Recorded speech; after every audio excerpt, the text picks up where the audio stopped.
אני אתחיל בעצם בלהציג את עצמי, כי אפשר לומר, אני רואה את עצמי כמדען רוחני. אומנם מצד אחד אני פיזיקאי, חוקר, מרצה במסלול האקדמי, מצד שני, רוב חיי הבוגרים אני במסלול של חניכה רוחנית, של למידה רוחנית והתפתחות רוחנית. איך הגעתי לזה? כי במהלך לימודי הפיזיקה הבנתי שדרך הפיזיקה אפשר ללמוד איך הדברים קורים בעולם הגשמי, אבל אי אפשר ללמוד למה הדברים קורים. אי אפשר ללמוד איך העקרונות האלה באים לידי ביטוי בחיים שלנו, בחיי אדם. ובעצם אני ביקשתי להכיר את העקרונות שפועלים גם בעולם הגשמי וגם העולם הרוחני, העולם האנושי. הסברים שמבקשים, שמשלבים גם את התכלית וגם את המשמעויות, ובפרט המשמעויות בחיי אדם. איך ההבנה המדעית גם יכולה לבוא לידי ביטוי בחיים שלנו כבני אדם. אז במילים אחרות, אני מדבר על העקרונות היסודיים, העקרונות הקוסמיים היסודיים, של פיהם העולם, היקום, הבריאה, מתנהלים, לא רק בצד הגשמי, אלא גם בצד הרוחני. אז בעצם הנושא הוא שילוב של מדע ורוחניות ביחד. ומה שבעצם קושר את המדע ואת הרוחניות זה הביקוש אחרי משמעות. אנחנו בעצם מזהים שיש בנו רצון, יש בנו בקשה לגלות משמעויות במציאות שבה אנחנו חיים, המציאות שאנחנו חווים, המציאות שבה אנחנו מוצאים את עצמנו. מילדות ועד בגרות.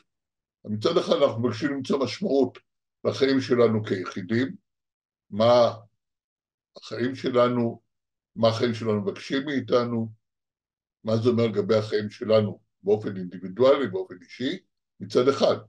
מצד שני, כבר הילד הקטן, הפעוט, ששואל על כל דבר, מה אתה עושה ולמה, הוא גם שואל על הסביבה שבה הוא מוצא את עצמו, וככה גם הבן אדם הבוגר שמנסה כל הזמן להבין את העולם שבתוכו אנחנו נמצאים.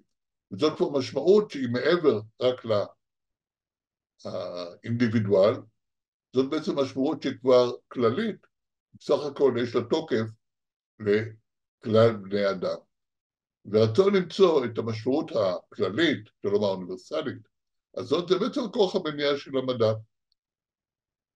רוחניות זה הרצון ליישם את המשמעויות האלה שאנחנו מגלים בחיים שלנו. וככה אנחנו בעצם מגלים, אנחנו מוצאים את השילוב שבין מדע ורוחניות. המדע הוא במשמעות של למידה, למידת העולם, למידת היקום. אנחנו בעצם מבינים שיש ביקום, יש סדר, והמדע מבקש לפענח את הסדר, ורוחניות זה הרצון שלנו לקחת חלק בסדר הזה. יונתן זקס, הרב יונתן זקס, שהיה גם רב וגם מרצה, הוא כתב ספר שמאוד מעניין, מאוד ממליץ למי שהנושא הזה מעניין אותו לקרוא, נקרא השותפות הגדולה, ואחד הדברים שאפשר לסכם את זה, שאומר, המדע מספר לנו מה יש.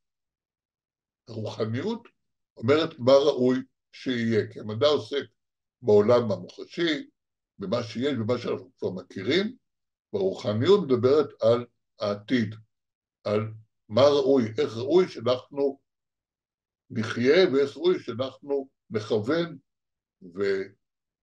וניצור עד כמה שאפשר בעולם.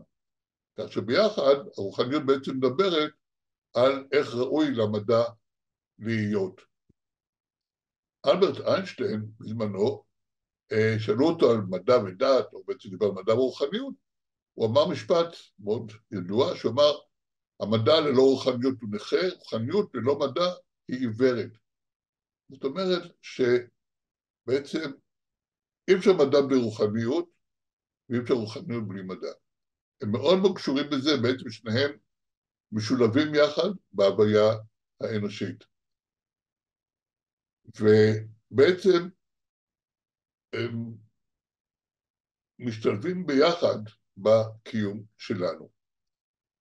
אז זה היה ממש ככה 5 דקות, מדע ורוחניות על קצה המזלג בחמש דקות.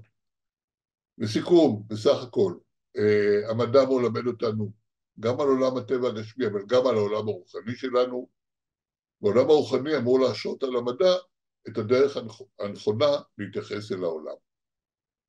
אז קצר וקולע, תודה רבה לכולכם.